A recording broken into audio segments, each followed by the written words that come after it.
Let's get real for a second. 87% of real estate agents do not make it past their first few years in the industry. That means out of every 10 people who get their license, only one or at the best two actually build a lasting, successful business.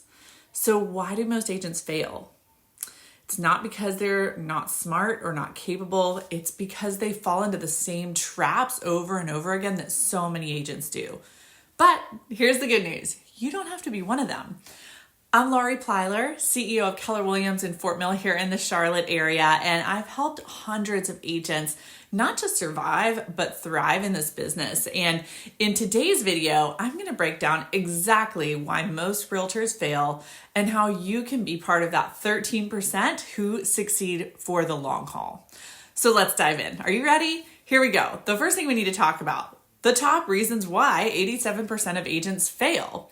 Well, if you want to succeed in real estate, you have to know where most people go wrong. So here are the top mistakes that I find take agents out of the game most frequently and are the most painful lessons to learn. So mistake number one is treating real estate like a hobby, not a business. Too many agents think that getting a license is enough.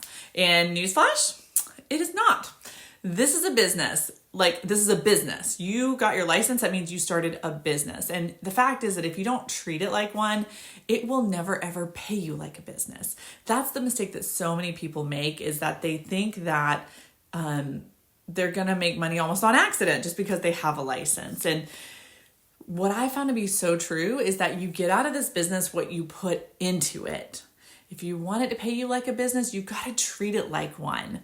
If you want to treat it like a hobby, guess what? It'll pay you like a hobby as well. But the problem is most hobbies cost you money. So what's the solution? Well, easy answer, have a business plan, number one, set income goals, number two, and take your daily habits seriously. And what does that mean? Even if you are starting off your real estate career alongside another job, well, you need to be clear. When will you work? When will you not work? How will you lead generate? How will you show up in this industry? And what can you do consistently to bring you the results that you want? And what's the income goal that you want to hit to know if this is working? Okay, mistake number two, relying on what we call hope marketing. Okay, I see this all the time. It's almost like we think, that we're going to get our license and people will just know that we're a realtor and they'll just call us, right? I see it all the time. Agents post a few houses on Instagram. They get some Canva things going. They tell their friends, maybe their neighbors, that they're a realtor. And then they sit back hoping clients will come knocking at their door. And even worse, they get their feelings really hurt when their friends or their neighbor or their family uses somebody else. Spoiler alert.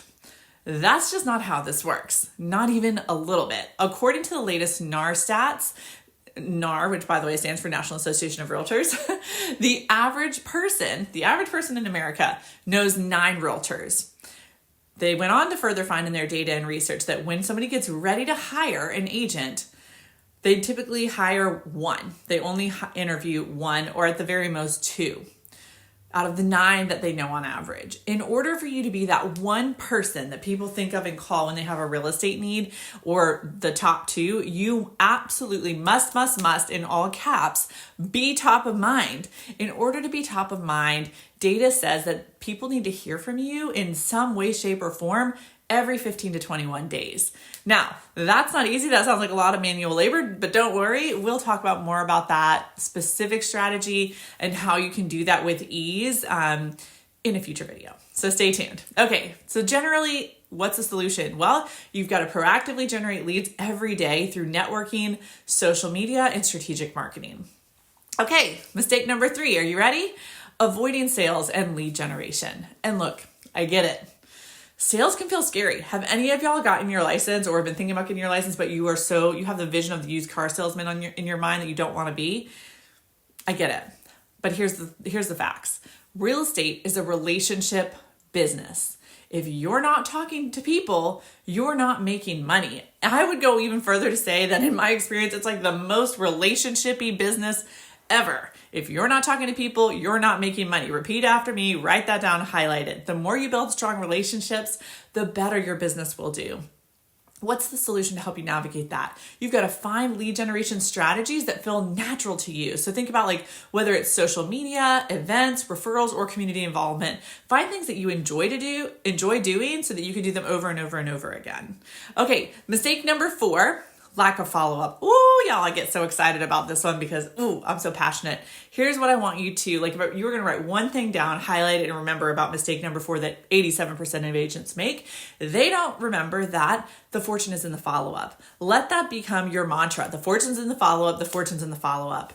Most deals are not lost because an agent did something wrong.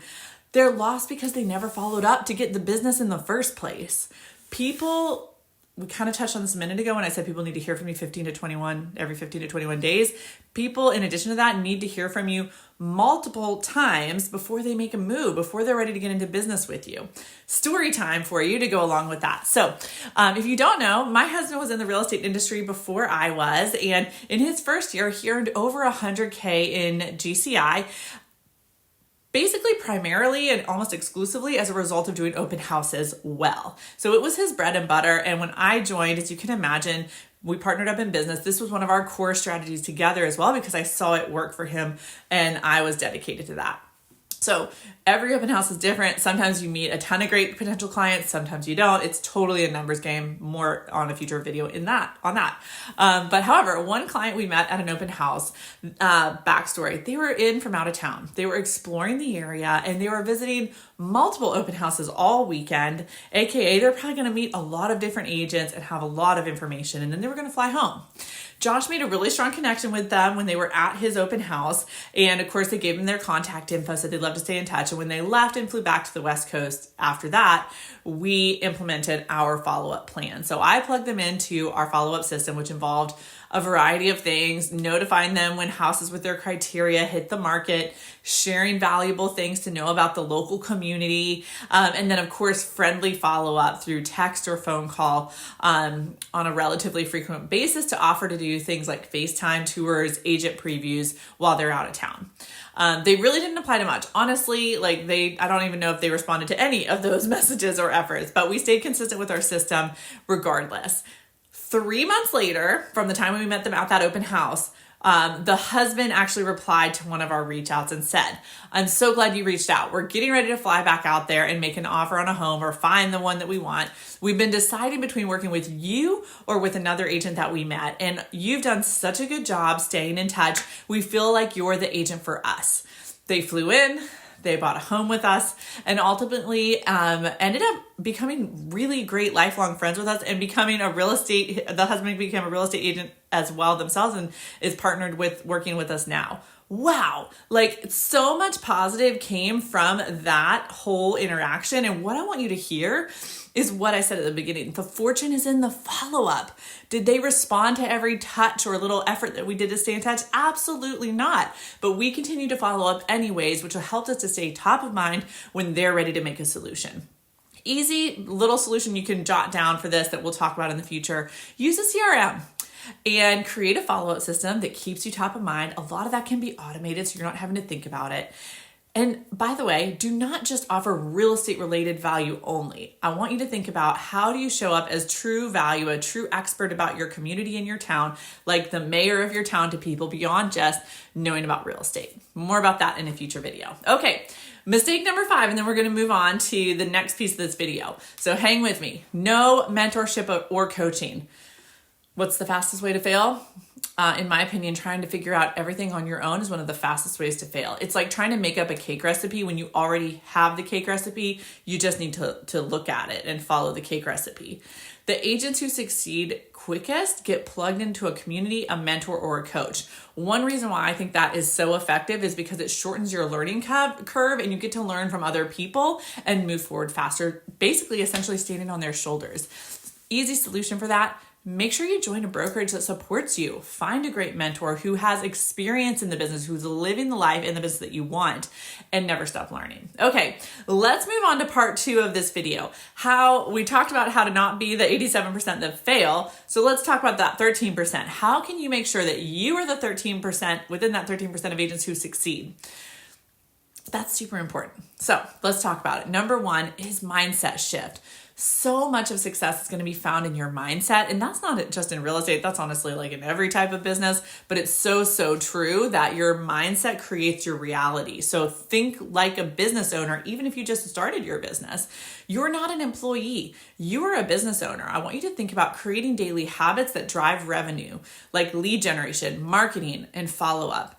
And I want you to ask yourself this question: would you hire you or fire you? That is a really great way to have a little self-check with yourself of like, am I really doing the job? And should I be getting paid what I think I'm worth? Are you consistent? Work as hard for yourself as you would for a boss, and the results will come and it will shock you.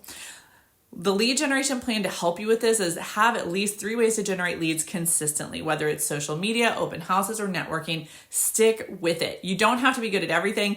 You just need to pick a few things and do them over and over and over and over again. Think about it like chopping a tree. If you're chopping down a tree, it's not going to work if you chop all over the place, right? It will only get chopped down if you keep chopping at that same spot. So your strategy is going to work. You have to stay consistent. Okay, the second strategy to help you be in the 13% of success in this industry: time management. Here's my mantra I want you to embrace: win the morning, win the day. The fact of the matter is you cannot control what happens throughout your day, right? Like all sorts of stuff. The wheels are going to fall off all the time. Like all sorts of things are going to happen. But you can't control how you decide to begin your day and end your day. I call it bookending your day. When you start your day in control, with intention, winning your morning, focusing on what matters most, you start off with a winning mindset and energy. And when you close your day out with things you control, gratitude, focusing on how you can win the next day, checking your mindset, wrapping up the things that need to get wrapped up, you keep yourself in a winning mode all the time. So think about, how can I set a schedule for myself? Time block my most important priorities and focus on money-making activities first. I love to call them income-producing activities. Is what you're doing right now making you money? And if it's not, quit doing it. Ask yourself, what is the one thing that such by doing this one thing, it will make everything else easier or unnecessary? That's how you want to focus. Do that one thing as a top priority before anything else. And spoiler, for most real estate agents, like 99% of them, that one thing is your lead generation practice daily. Like that is most important above all.